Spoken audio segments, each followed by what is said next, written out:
Tá, esse é um pequeno vídeo que eu vou mostrar para vocês como desenvolver o projeto da disciplina de sistemas digitais e também esclarecer algumas dúvidas que eu tenho recebido e mostrar as etapas. Tá? Então, no Moodle vocês vão encontrar no link do projeto, vocês vão encontrar as informações necessárias para o projeto, tá? Detalhando algumas informações, a organização dos arquivos e as instruções a mais que a gente vai implementar além das instruções do próprio KS, tá? E a primeira etapa que vocês vão ter que fazer é vocês vão ter que acessar o repositório do projeto, tá? E criar um fork para vocês, tá? Então eu vou copiar o link, eu não vou acessar aqui direto, eu vou usar uma outra conta que eu tenho no GitHub, tá? Para acessar o link para poder fazer um fork desse projeto, ou seja, para criar uma cópia do projeto. Para mim é onde eu vou trabalhar com o meu grupo, né? Vocês vão trabalhar e vão me incluir. Então, aqui eu estou vendo o projeto, vou criar um fork desse projeto, acho que alguns já fizeram isso, tá? E aí agora eu vou ter uma cópia nessa minha conta aqui pessoal desse projeto, tá? Aqui vocês podem, nos settings do projeto, adicionar os colaboradores, né, que são as pessoas que fazem parte do grupo, tá? E vocês podem adicionar o meu e-mail que aí, uh, tá? Que aí eu vou receber a notificação para participar desse projeto, tá? Então, e aí ele deve enviar uma notificação para mim, tá? Que é para eu participar do projeto, tá? Então aqui eu recebo a notificação no meu e-mail que é para eu participar do projeto, eu posso acessar e aceitar o convite, tá? E agora eu também faço parte do projeto, desse projeto que foi feito uma cópia aqui. Tá, então agora aqui se eu atualizar, eu também sou um colaborador, vou fazer isso comigo e com os outros membros do projeto. Bom, agora para poder começar a trabalhar, eu tenho que criar uma cópia desse cara local, tá? O GitHub parou de aceitar HTTP, então a gente tem que fazer por SSH. Como é que eu vou fazer isso? Eu vou nos settings aqui, vou nas chaves SSH e vou adicionar uma chave SSH para o meu projeto, tá? Como é que eu crio uma chave no Windows e faço isso, tá? Então, o que que eu vou fazer? Eu vou abrir o Git Bash, tá? Eu vou abrir a versão do Git instalada no Windows no modo Bash, tá? E aí aqui eu posso gerar uma chave, tá? Como é que eu gero uma chave na conta da gente? Se a gente der um CD aqui, vou aumentar a fonte aqui para vocês poderem ver, tá? Então eu vou no diretório .ssh, tá? Se vocês não tiverem esse diretório também não tem problema, vocês podem fazer em qualquer lugar isso aqui, mesmo no raiz, tá? Então a gente pode fazer um ssh keygen, tá? Uh, Aqui ele pergunta onde que ele vai gravar, ele está querendo gravar dentro do ponto .ssh, eu digo que sim, tá? Não tem problema. Ele diz que já tem, eu vou pedir para ele reescrever. Aqui ele pede um passphrase, que seria uma senha para acessar esse arquivo, tá? Por questões de simplicidade agora, por questões de segurança é bom adicionar, tá? Ele vai perguntar isso uma vez no agent, mas agora por questões de simplicidade, para não complicar, a gente vai deixar em branco. E aí ele gera dois arquivos dentro do ponto .ssh, a versão privada da chave, que vocês vão guardar, e a versão pública, que a gente vai copiar para o GitHub. Então eu vou entrar agora aqui dentro do ponto .ssh. Tá? E se eu olhar, tem esses dois arquivos, tem a cópia da minha chave privada e a cópia pública.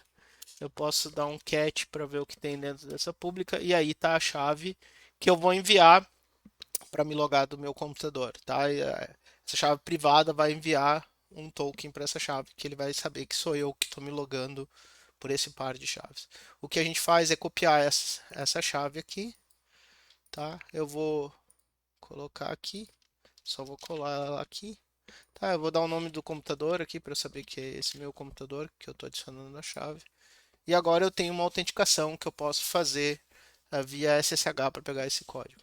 Então agora eu posso criar uma cópia desse projeto no meu disco local usando SSH. Tá. Aqui tem um detalhe que eu tenho um problema aqui, que eu tenho vários SSHs instalados e eu quero usar a versão do SSH que eu usei agora, que é o SSH que está no caminho aqui. Então o que eu vou fazer, eu vou conferir essa variável aqui, git ssh, que ele aponta para um SSH. Notem que ele está apontando para esse cara aqui do Tortoise, que é um outro SSH que eu tenho instalado. Então o que eu vou fazer, eu vou setar aqui que eu quero usar só SSH mesmo, que foi o mesmo que eu usei para fazer a chave. Tá? Se quiser colocar o caminho completo, pode. Tá, esse caminho, mas não precisa, porque ele vai achar esse cara só colocando SSH. Então agora eu quero criar o meu, eu tenho um disco L aqui no meu computador, tá? Que eu tenho meus projetos aqui. Tá, para efeitos de demonstração dentro desse L eu vou criar uma outra pasta temporária aqui e eu vou criar uma cópia desse projeto dentro desse temp. Tá, então eu tenho que mudar, aqui ele faz assim, para mudar para o L, cd barra L. E aí eu posso entrar no diretório projetos, temp, que eu criei lá no L. Tá? Se eu der um ls aqui ou um dir, não tem nada na pasta, porque a pasta está vazia.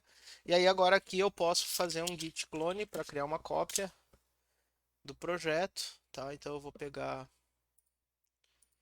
aqui por SSH, vou pegar uma cópia desse caminho que está aqui, tá? E vou colar aqui, tá?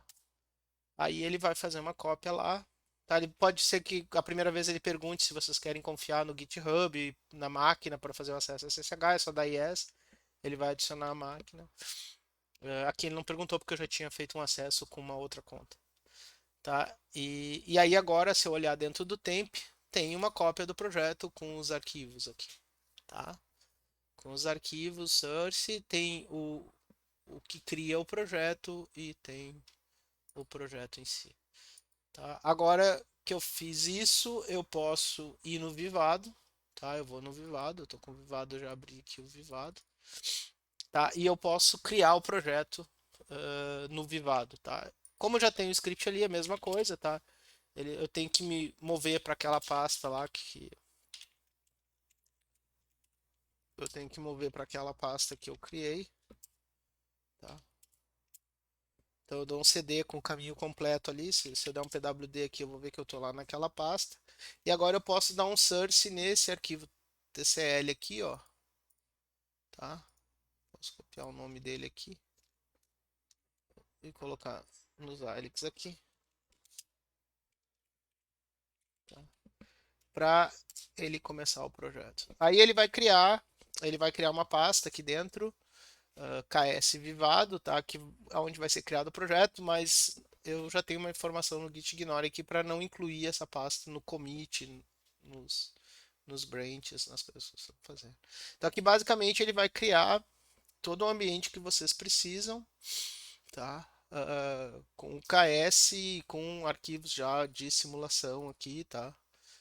Inclusive com waveforms e até um programa aqui para gente testar. Tá? Então aí eu estou com o projeto pronto, eu estou pronto para começar a trabalhar, eu posso começar a fazer as coisas. Tá? Basicamente, são os arquivos que vocês vão editar são esses dois aqui, o DataPath e o Control Unit. Eles se encontram. Tá, deixa eu aumentar aqui. Eles se encontram no diretório source aqui, então aqui tem os arquivos do projeto. Tá, o Unity.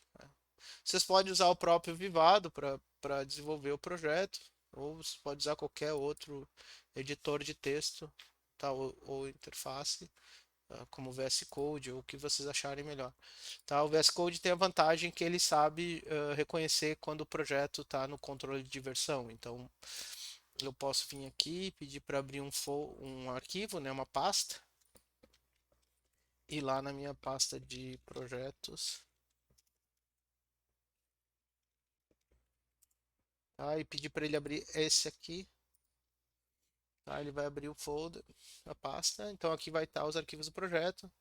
Ah, notem que ele sabe que eu estou no branch main e que eu não tenho ainda nenhum arquivo alterado, eu não tenho nada para mudar, tá? Ah, por onde que eu começo o projeto, tá? Vocês vão usar a mesma ideia, tá? Vocês vão usar a mesma caminho que a gente fez em aula para fazer o aquele microprocessador, aquele microcomputador de exemplo. Então a gente vai começar pelo DataPath, tá?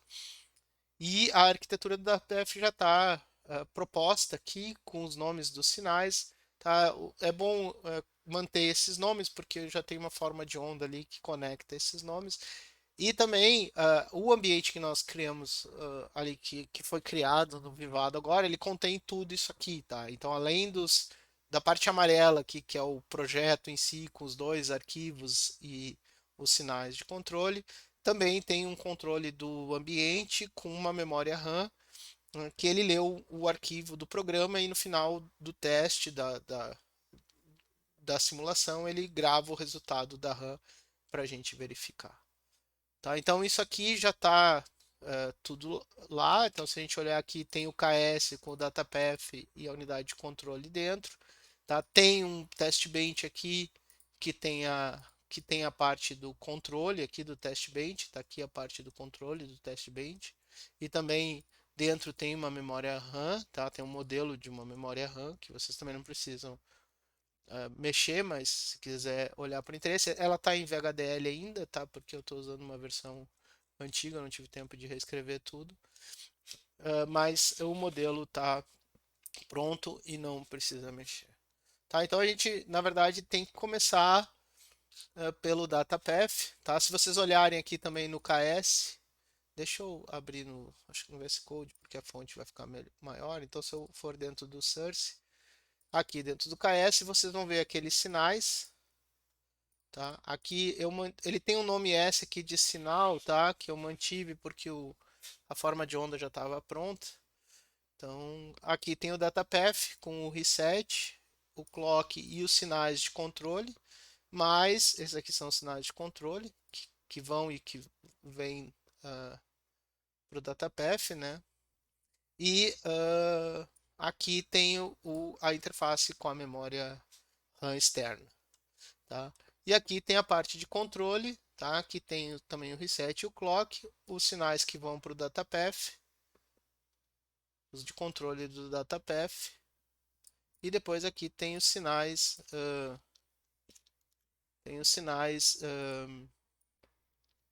de retorno do DataPath, além do controle. Deixa eu colocar aqui umas extensões. Além do sinal de controle que vai para a RAM, né, que a gente vai habilitar a escrita da RAM. E o route para sinalizar para o test bench que a gente terminou a execução de um programa. Tá? Então, basicamente, o que a gente tem que fazer é editar esses arquivos, tá? Para seguir aqui. Tá? Então, esses que são sinais de controle, eles já estão aqui declarados. Então, tudo que é nesse desenho aqui, que é rosa ou verde, né, que são comunicações o verde é a comunicação com a parte de controle e o rosa a comunicação externa já estão declarados. O que não estão, os sinais que não estão declarados são esses sinais internos aqui, né, que são sinais próprios da ferramenta. Esse número aqui, na verdade, é para dar o tamanho de cada sinal. Então eu tenho aqui um número, eu tenho um sinal main address de tamanho 5, eu tenho um sinal program counter aqui de 5 bits também. Tenho bus A, bus B, bus C, né, a saída da ULA aqui. São todos sinais de 16 bits, como o data out. Esses aqui já estão lá, né, data out, mais essa instrução também, que é 16 bits. Tá? Então, esses aqui eu posso declarar aqui respeitando aqueles tamanhos que estão ali. Então, basicamente, que a gente vai fazer? A gente vai tirar esse troço todo daqui, vai tirar esse comentário daqui. E aí a gente pode começar a declarar aqueles sinais internos que eu tenho. Né? Então eu posso declarar main address, program counter, né, de tamanho 4. Então eu posso declarar main addr, posso declarar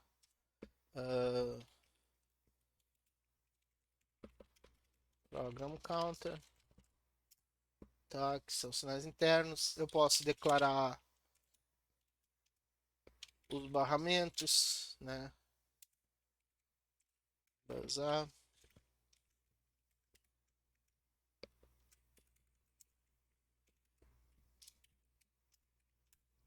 Eu posso declarar a instrução também, que eu vou precisar ter ali.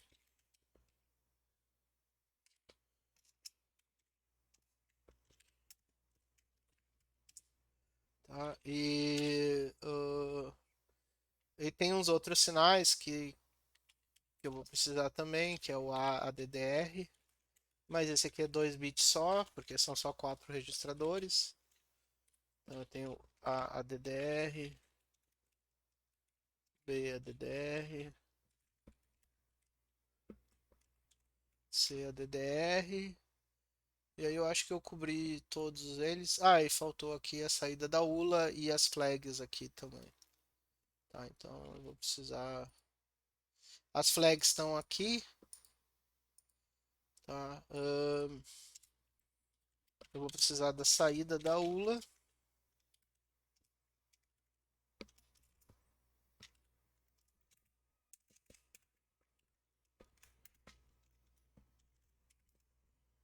Tá? E vou precisar de uma cópia dessas flags, tá?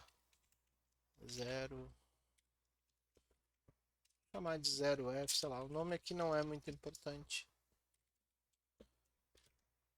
Só tem que cuidar para não usar overflow e sign overflow, que vai ser o unsigned overflow e o signed overflow. Tá, então essa informação que está aqui, na verdade, esses tamanhos é para ajudar vocês a declarar essas coisas todas. Tá, e a ligação desses negócios. Esses caras aqui são que habilitam essas coisas a funcionar, né? Esses sinais aqui, então tem a seleção, tá? Então, a partir daí dá para começar a descrever toda essa funcionalidade do DataPath. Esses aqui são multiplexadores, esse aqui é o decode, esse aqui é um circuito combinacional que só vai fazer a decodificação, esse aqui é o banco de registradores e a ULA. Esse a ULA a gente fez uma já lá no microcontrolador, naquele exemplo de aula que eu já enviei para vocês, banco de registradores também. O decode é basicamente quebrar a instrução em função do código. Eu posso mostrar o decode e posso mostrar o IR. Aqui surge uma dúvida que aqui eu marquei esse decode instruction e ele está com uma interrogação aqui de tamanho. Por que isso? Porque, na verdade, para alguns códigos que a gente vai usar, tá? Os códigos aqui estão todos bem simples. A operação também a gente deveria fazer isso, mas aqui eu optei por não fazer. Eu coloquei a tabela, eu acho, da operação, ou tem a tabela em alguma informação, tá? Mas aqui a instrução decodificada, na verdade, para evitar de a gente estar trabalhando com códigos binários toda hora, a ideia é que a gente usar uma enumeração, um tipo nosso que evita de eu estar trabalhando com código binário e isso permite eu criar nomes. Tá? Então, se vocês olharem no código aqui, a instrução, esse sinal que vai, ele é de um tipo específico, Decode Instruction Type, que é um tipo que eu criei. E ele está onde? Ele está dentro desse pacote aqui. Se vocês olharem aqui no Source, também tem um arquivo de pacote. E aqui eu defino um tipo dentro desse pacote, que eu chamei de instruction type, e eu criei esses nomes aqui. Tá? Por quê? Porque daí depois, mais adiante no projeto, eu posso definir o código que eu quero usar. e até permite eu facilmente adicionar instruções e tirar instruções. Então, por exemplo, aqui eu estou usando 5 bits, de 0 a 4 são 32, então eu posso ter até 32 instruções aqui sem problema, né, que o código vai alterar. Eu podia não colocar esse tamanho agora aqui, mas eu coloquei por questões de simplicidade, mas dava para tirar, eu podia usar até outras codificações. Eu posso atribuir valores para esses nomes para evitar de, de eu ter que editar depois por todo o código. O que que isso implica? Isso implica então que eu tenho um tipo que se chama desse tipo e esse sinal aceita esses valores. Quantos fios ele vai usar, por isso que tem, então, vai depender do que eu usar aqui, do que eu quiser declarar aqui. Então aqui tá as instruções que é para implementar B0, BNEG, B1. Eu tenho que adicionar aqui aquelas duas outras que eu vou implementar também, tá? Deixa eu até mudar o estilo desse negócio aqui.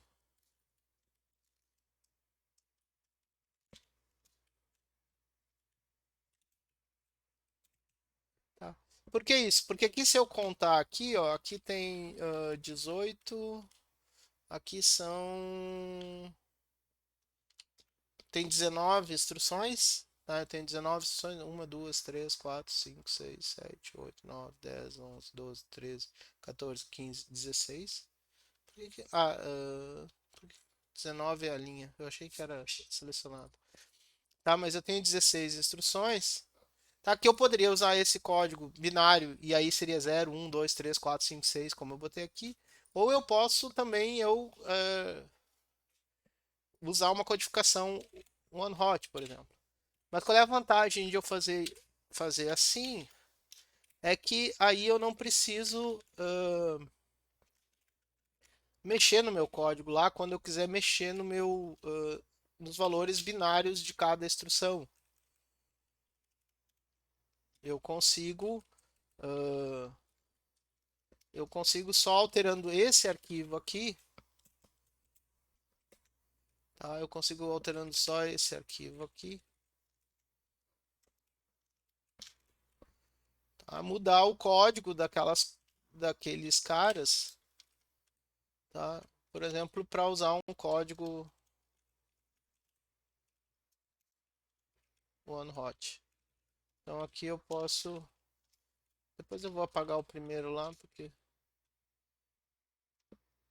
eu botei 12, vai faltar aqui. Tá, deixa eu copiar.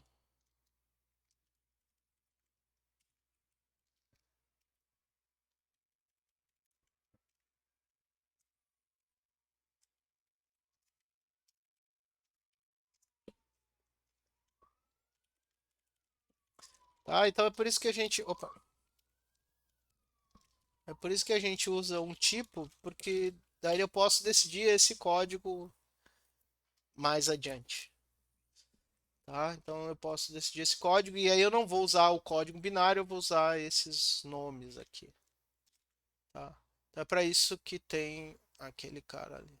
Tá, e aí eu posso começar a codificar aqui aquelas coisas que estão lá no DataPath. Tá, então eu vou mostrar aqui rapidamente talvez o que causa. Eu vou fazer esse cara aqui e o decode, que são talvez as coisas mais complicadas de fazer, o resto é tranquilo, tá? Ah, tá. Então vamos lá.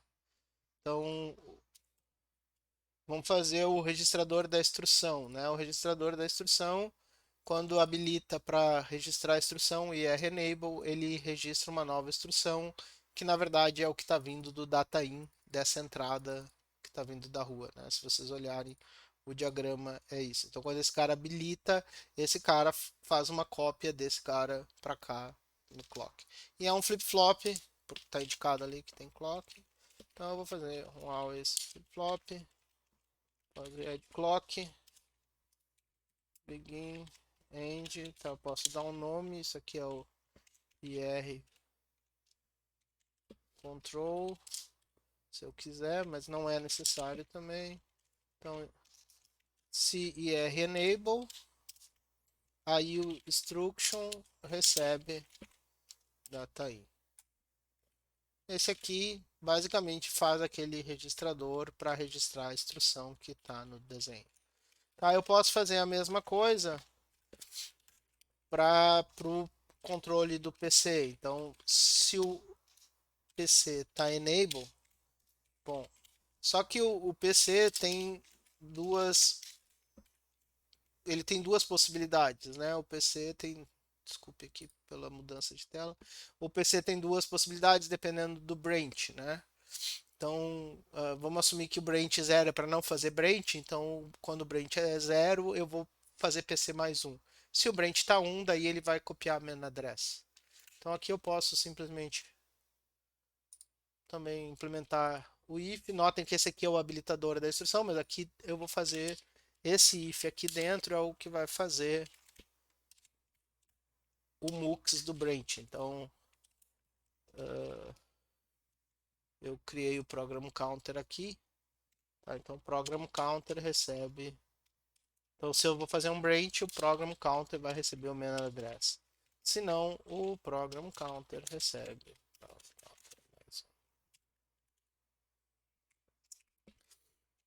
Tá? Nota que aqui, como esse negócio tá sendo salvo, né? No Vivado aqui ele está atualizando também essas coisas. Tem que tomar cuidado de deixar essas coisas abertas aqui no Vivado, porque às vezes o Vivado sobrescreve lá.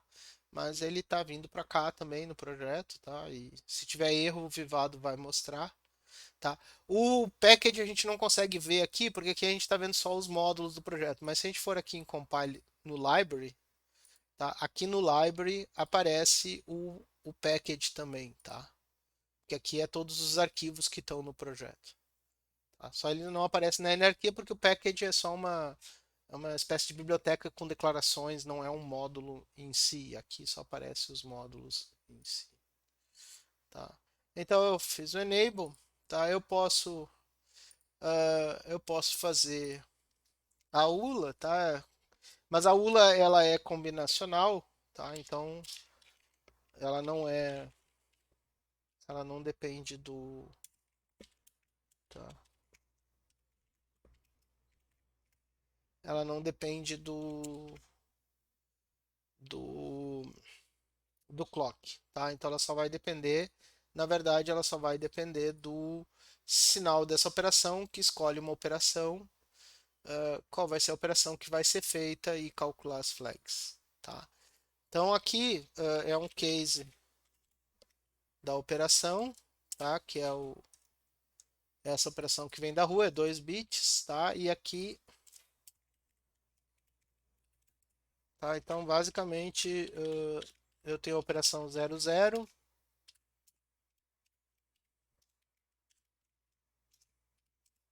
01, 10 e aqui eu vou deixar default, que seria a operação 11, tá? O caso final. Então, todos eles aqui tem que ter begin end. Eu vou fazer mais de uma coisa aqui dentro. Tá? Então aqui eu vou fazer a soma, né? Aqui vai ser a soma.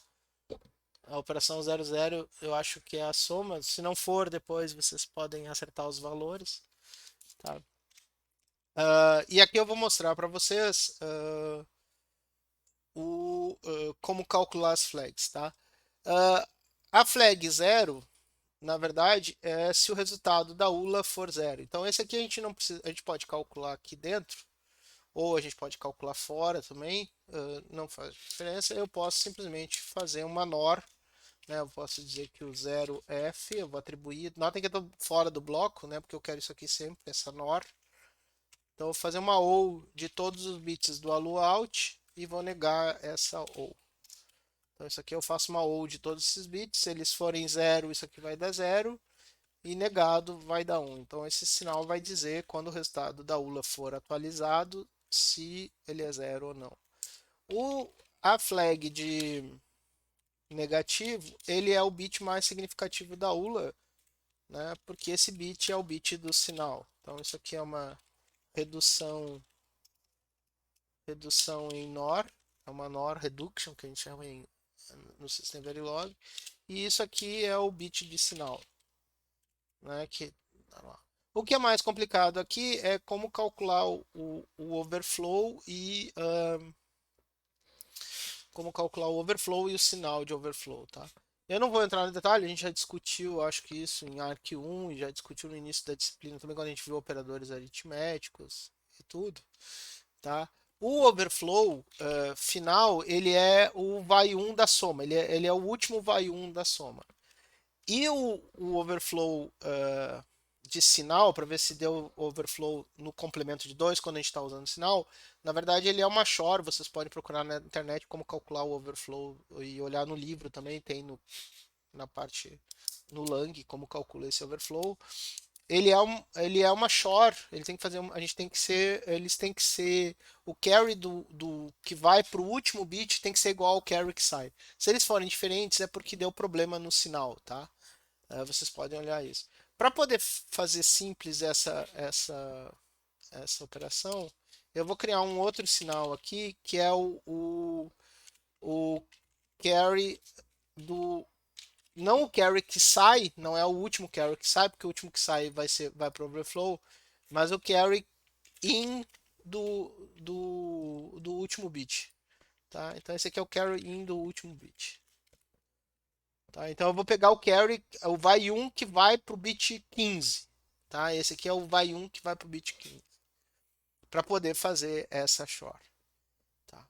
Então aqui o que a gente vai fazer para fazer a soma, só que daí eu vou fazer a soma, eu vou quebrar, eu vou fazer a soma dos 14 bits e fazer a soma do 15º bit separado para poder calcular o overflow e poder escrever aqui, não precisar fazer o circuito todo, mas ele entender qual é o circuito que eu quero. Então o que eu vou fazer? Eu vou calcular a ULA, vou calcular os 14 bits, os 15 bits primeiros da ULA, né? O 16º eu vou calcular separado. Eu vou calcular os 16º e vou já calcular também o carry do último bit. Tá? Eu vou juntar isso aqui, eles vão ser como se fossem agora 16 bits, porque é os 15 daqui mais esse bit aqui. E eu vou dizer que esses caras aqui, todos juntos, eles vão receber a soma dos primeiros 15 bits de A e B. Então, isso aqui fez a soma dos primeiros 15 bits. Então, o que eu estou fazendo aqui? Eu estou somando. Eu estou dizendo para ele. Deixa eu abrir aqui para fazer um desenho para vocês.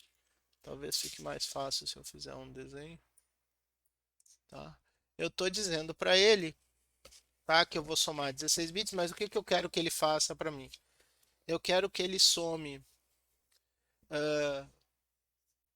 Eu vou separar o A nos primeiros 15 bits do A, que é do 14 até o 0, mais o 16º aqui, que é o índice 15. Se eu botar índice, tá? Esse aqui é o 15 e aqui vai do 14 até o 0. Então esse aqui é o A, esse aqui é o B, a mesma coisa, tá? Então o que eu vou fazer? Eu vou somar esse cara aqui, vou somar só essa parte aqui, vou colocar essa parte no alu out. Então, aqui tem o alu out, os 14 bits do alu out, do 14 até o 0. E o vai 1 dessa parte aqui, eu vou colocar num bit que eu chamei carry o último bit, carry in do último bit. Por isso que eu concatenei isso aqui, porque eu quero que essa soma aqui caia nesse bit. Agora que eu tenho esse último carry aqui, eu posso fazer a soma. Desse cara aqui, somar esses três caras aqui, e isso aqui vai, né, vai me resultar no bit da ALU que falta aqui, no bit 15 da ALU,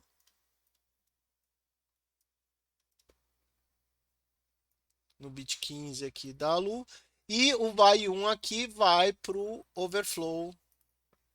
Então agora eu vou concatenar esse cara aqui para fazer a soma desses três bits ali.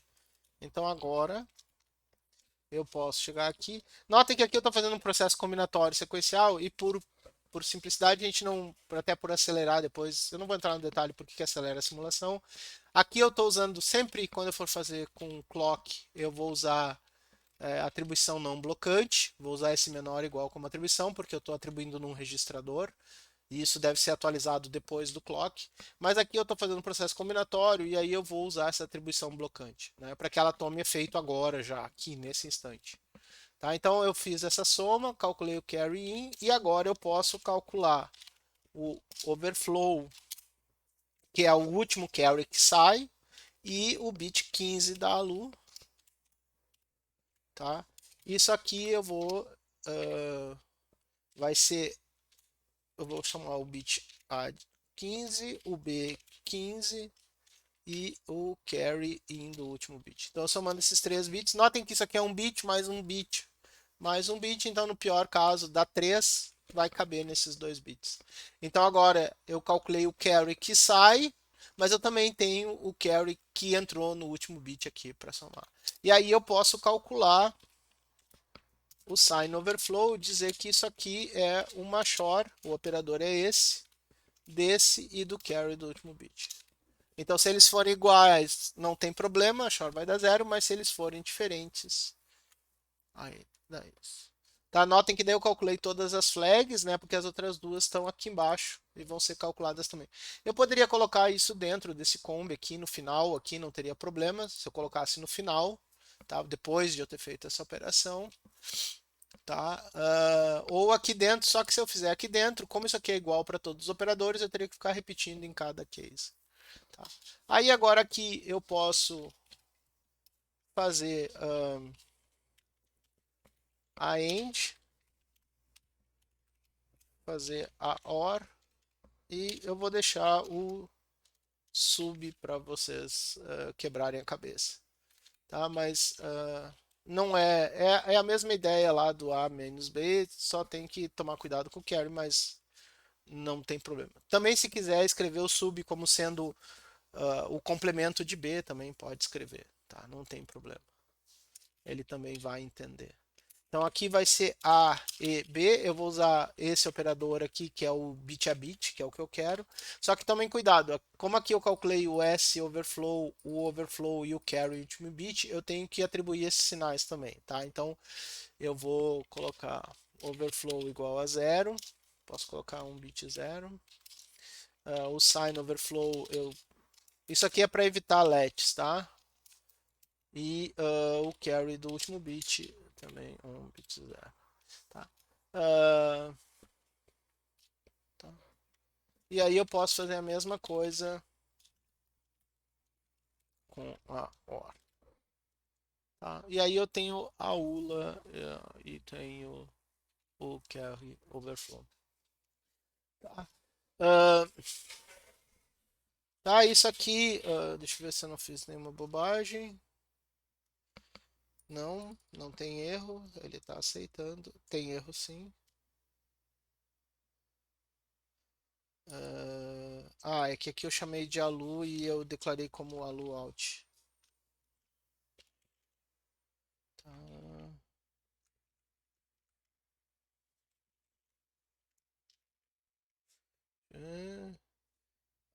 A, não é A, né? Buzz A e Buzz B. Então, eu só estou corrigindo os erros aqui.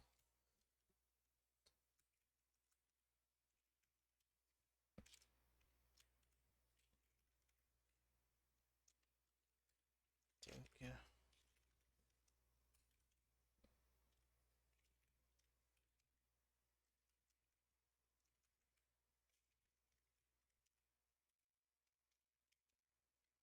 Buzz B. E essa é a ideia do que eu tenho que fazer para fazer o DataPath, tá? E aí a gente pode daí terminar o DataPath. Aqui eu vou só para mostrar para vocês, aqui eu já tenho uma parte do projeto, né? Então aqui até quem quiser usar o VS Code, eu posso, aqui já tem avisando que eu modifiquei esses arquivos, dá para ver o que foi modificado. E se eu quiser comitar isso aqui, mandar para o meu repositório, eu posso mandar, tá? Então eu vou criar uma versão inicial aqui do DataPath, tá? Vou dizer que eu quero comitar essas coisas aqui, tá? E agora aqui eu posso também enviar isso aqui, tá? Ele tá dando problema porque aqui ele não tem, ele deve estar usando o Git dele, e ele não tem a chave, tá?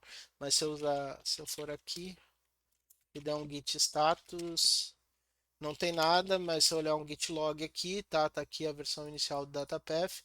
Notem que aqui eu tô com a versão da minha cópia local e isso aqui é o que tem lá no repositório ainda, né? Na origem, tá? E aqui eu posso fazer um git push, tá? Aí ele vai empurrar lá pro repositório. Então agora se eu for lá no meu GitHub aqui, tá? A gente vai ver que tem um commit, tá?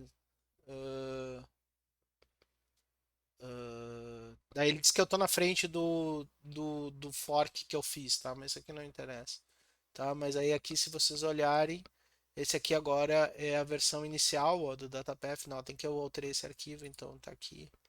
E tá aqui os arquivos que eu alterei nessa versão inicial há 1 minuto, tá? Então tá aqui. É isso que eu vou olhar depois. E aqui também eu posso dar um blame, né? Aqui ele vai me dizer quem foi que editou cada parte do arquivo, quem fez as edições. Tá, e quem comitou as coisas. Bom, tá, eu vou. Deixa eu ver se eu consigo dar um pause na gravação. Não, eu vou parar a gravação agora. Eu vou terminar o DataPath e aí eu vou continuar mostrando a parte de controle e como simular as coisas, tá?